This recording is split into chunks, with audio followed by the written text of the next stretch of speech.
Okay, we just imagined having a paradise life and even been shown some tools to actually achieve it.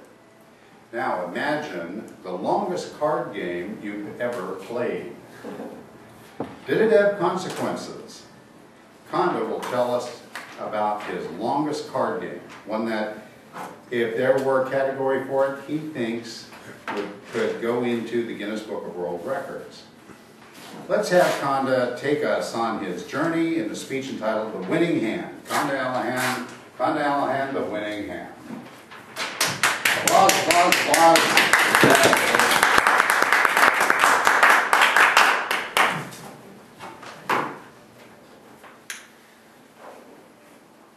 Mr. Toastmaster, fellow Toastmasters, let me set the stage. It is the summer, beginning of the summer of 1972. I had just graduated from Sonoma State, and I had a bit of wanderlust left in me. I had the previous summers hitchhiked across Europe and across the United States. Still wanted to do some of that. Well, I invited my girlfriend. Would you like to go with me on a trip across country this summer? Well, she hesitated, but she enjoyed being with me, and adventure is always fun, so she said, well, okay, we'll give it a try. I gave her the parameters. Got to get everything in the backpack, on your back, a little sleeping bag, and we'll each get $100 worth of traveler's checks. And, of course, we enjoyed playing cards in our spare time together. Canasta was a fun game for us. We would play it regularly. The game is played with 2 decks of cards, shuffled together. And the game runs as long as you want it to run. You establish how many points will be the winning game. So each round you play is a round of the game, and you just accumulate the points from round after round after round. So we set off on our hitchhiking trip from the Bay Area, traveling north along the coast. First few nights we made it up as far as Washington State. We stopped our hitchhiking, wherever we stopped, we would sit, wherever we were let off, we would sit down on the roadside, the corner of the road, sit on our backpacks, put out our thumb, pull out the cards, and play a round of canasta. And we didn't mind if it took an hour for the cards to pick us up, or 10 minutes, or 2 hours, because we were enjoying playing canasta together. The point totals started to grow. And in a typical game or round of canasta, you would make 1,000, 2,000 points, 3,000. A really good game, you could get as many as 5,000 points. Unusual. But we kept adding the points up. We stopped in the Olympic rainforest in Washington and hiked up the mountain and camped out under the stars there, and also played canasta. We hiked back down the mountain, got back to the road, went on hitchhiking.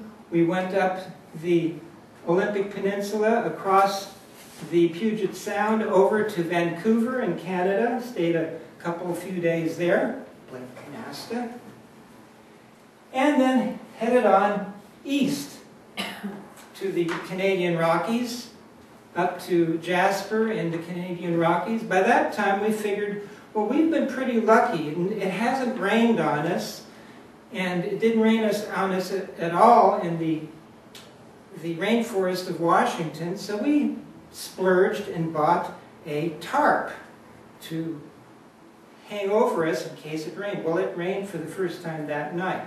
We hid under the tarp and played canasta.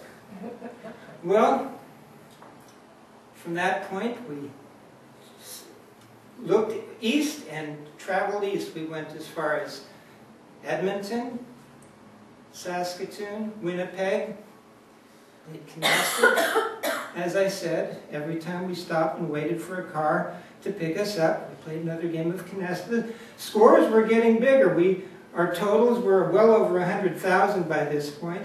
Well, we jogged down out of Canada into Chicago, visited friends there, then jogged back up into Canada, made it to Toronto, more canasta, over to Montreal, played more canasta, and then on to Quebec. If we weren't sleeping outdoors, by the way, we would stay at the youth hostels, which were all over Canada. In Quebec, the youth hostel was at the old Bastille. We went over there, we decided we didn't want to stay indoors, so we laid our sleeping bags out on the grass outside. In the middle of the night, somebody tried to steal my backpack. I woke up just in time to catch him and save the decks of cards that were in my backpack. Well, we continued on to as far as Nova Scotia. We couldn't go any farther east. We went to Cape Breton Island. In Cape Breton Island, we hiked up into the Cape Breton Highlands National Park, covered with blueberries. We picked a lot of blueberries. It started raining like crazy. We hid under our tarp, played a game of canasta, played several games of canasta. I played a game that I totally controlled the game. I wiped my dear girlfriend out. She was so upset with me. I made so many points. A couple games after that, we played another game, and she took complete control of the game. She made every possible point you could make in a game of canasta. I did not make any points. I was furious. She was laughing. When the game was over, now understand, this little tarp covered a space about this wide and about a little bit longer than you can laying down. I got over at one end of the tent, she at the other. We didn't speak to each other all night, and the next morning it finally stopped raining. We pulled down our tarp, got everything together, and started hitchhiking back to California. Now this trip I counted it, was about 10,000 miles. The winning hand brought the score up to well over 300,000, 400,000 points. When we got back to California, I was finished with school. She went back to school. But soon after that, I asked for her hand in marriage. I did have the winning hand. However, we have never played another hand of canasta since that night, that evening at Cape Breton Island in Nova Scotia.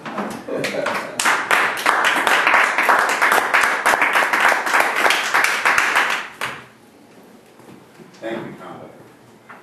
Please, once again, imagine